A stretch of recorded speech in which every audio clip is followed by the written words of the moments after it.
Hello, this is John from caveofprogramming.com.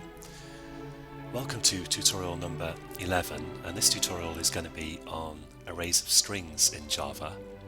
I'm also going to show you another way of iterating through arrays in Java, and this tutorial is going to be kind of divided into two halves.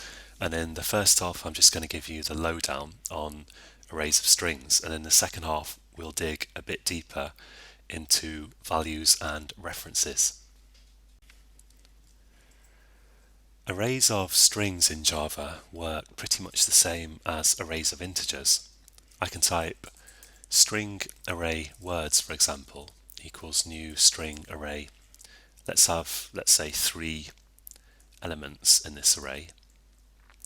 I can set the elements by saying words 0 equals hello, words 1 equals 2, and the third element will have index 2 because I started numbering at 0, u, and I can access those values same way. I could say, for example, words 2, which will be u, so if I run that I get u down here. And the same trick with integers that I showed you with integers in the last tutorial works with strings. That is, here I'm allocating enough memory for 3 references to strings actually, and here I'm actually allocating the memory for each of the 3 actual strings themselves. But I can do all of this stuff in one step by saying string array fruits, let's say, equals, and then I just open curly brackets and I can literally type some strings here, as many as I want.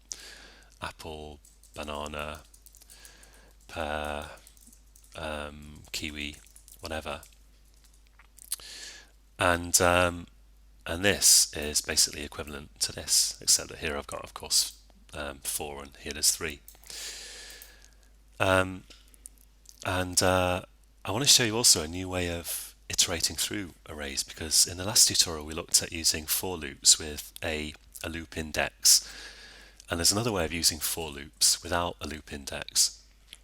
I can declare a variable here that I want to set to each of the array members in turn. I'll call this fruit, let's say.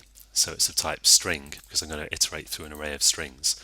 And then here I put a colon, and here I type the name of the array that I want to iterate through. And now Java will set this variable fruit to each of the values of this array in turn. So if I do a sysout, I can say fruit and I get all the values in my array. So that's basically all you need to know at a basic level about using strings of arrays. Now I want to tell you a little bit more about values and references in the context of arrays particularly. And as I always say, the really important thing is just to practice using this stuff, and don't stress about the technical details too much, but if you kind of listen to what I'm about to tell you and try to bear it in mind, it will help you to understand what's going on here.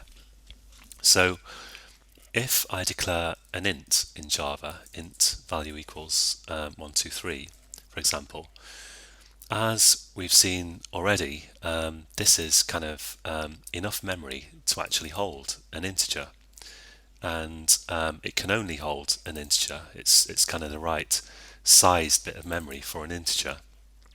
And if I want to set it some kind of default value, I could set it equal to 0, let's say. But int, that works because int is a primitive type, and you know it's a primitive type because it's got a lowercase letter at the start here. If I type string, let's call it, I don't know, text. This is, string is a non-primitive type. It's a class, and the giveaway is the capital letter at the at the start of string here. And this isn't actually allocating enough memory for a string, because how would you know how long your string's going to be? And of course you don't. This is allocating enough memory for a reference to a string, and a reference is just basically an address of some memory. So you could think of this as being a bit like a scrap of paper that you scribble down the address of your house on, where your house in this slightly convoluted metaphor is the string. So this is just the address of your string. And the default value for references is null. So null is just kind of like, it just kind of means point this reference at nothing, so it's not pointing anywhere. And I can do a sysout on that actually. I can say sysout text, and then I get null. And this isn't the string of characters null. This is an actual special type that means kind of nothing. So if I create an array in Java of strings like this, if I say string texts with an S there, and of course I need the array brackets here, then again, this is a reference that can point at an array actually of references to strings.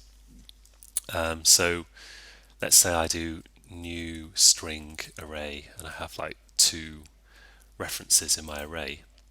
Then by default Java will initialize each of those to null. So if I do sysout text 0, I'm going to get null again here.